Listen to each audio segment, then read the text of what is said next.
108 ka mga hospital workers sa Lapu-Lapu City Hospital gipaubos sa surprise drug test. Mato ni Gary Lau, Pangulo sa City of Lapu-Lapu Office for Substance Abuse Prevention, pon close-up nga kini ang labing unang higayon nga napaubos sa surprise drug test ang mga ahente o trabahante sa City Hospital.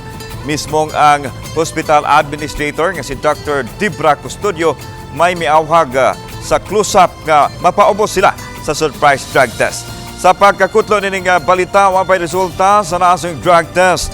Ang pagpahigayon sa surprise drug test sa nakadayang buhatan, ubos sa Lapu-Lapu City LGU, subay sa higpit nga pagpatuman sa lokal nga kagabhanan sa drug-free workplace.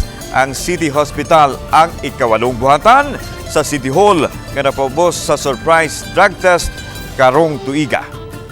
Although wa man tayo gidudahan, pero in line with the executive order issued by the mayor, moto nga ato sang gipanawagan ang tanamang mga departments.